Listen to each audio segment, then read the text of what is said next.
Issue 8. Know yourself. It can be interesting as well as useful to think about the way we define ourselves as individuals. We tend to focus on particular facets, size, gender, vocation, material possessions, family name, where we were educated or grew up, things like that. Some of us perceive and define ourselves solely in negative terms. Our incapability, unworthiness, faults, past behavior, comparing ourselves unfavorably to other people or against unrealistic ideals. If we define ourselves in such limited or deprecatory terms, we are very far indeed from true self-acceptance.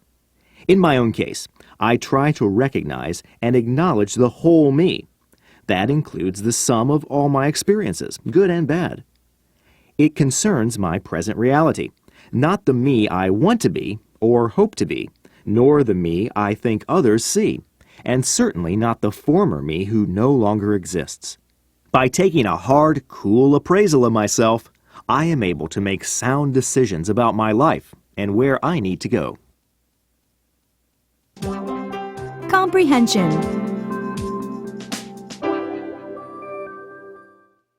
1. In what ways do some people define themselves negatively? 2. What is the result of a negative definition of oneself?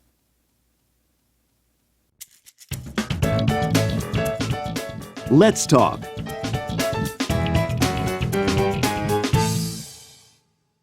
1. Why is it important to know yourself? What about understanding others? 2.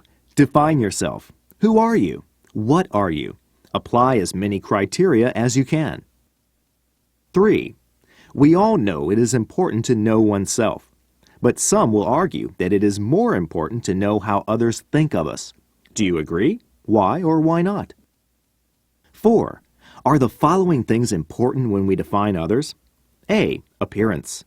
B. Gender. C. Profession. D. Money. E. Religion. F. Educational background. G. Lifestyle. H. Hobby. I. The place of origin or residence. 5. Are they important in defining ourselves? Why or why not?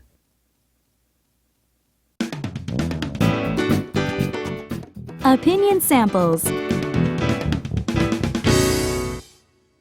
1. We should know ourselves because these are the only things we can truly know. We can't get inside anyone else's situation. We can't know what they are thinking or how deserving they are. We judge everyone and everything through the prism of our own perceptions, needs, desires, and positions. Our emotions color our reactions to the rest of the world. Autobiography is the only truth. All else is speculation. Question: do you think you know yourself? Why or why not? 2. Other people are our mirrors because we are incapable of being objective about ourselves. We are too willing to excuse our failures or exaggerate our successes to be able to see ourselves with any degree of accuracy, so we don't know how to behave. But we can see others more dispassionately, and their behavior toward us should act as a gauge of our place in society. If they always smile when they see us, we can reasonably infer that they like us. If they frown or avoid us, it's pretty clear that they don't want to be with us. Once we realize these particular facts about ourselves, we can make reasonable deductions about our actions and what we need to do to change our situation, or realize that no adjustment is necessary. If we rely merely on self-observation, we are likely to mislead ourselves based on our hopes, because we are dependent upon our own attitudes. But we can be far more honest if we watch how others treat us, since their actions are beyond our will and control. So, objectively, we can better judge ourselves through others. Question: do you really think others treat us truly? What if others pretend to like us? Issue 8. Know yourself. There's a personality quiz in this magazine. Do you want to take it together? Why not? Where is it? I'm looking for it now. Here it is. Okay, let's get started. What's the first question?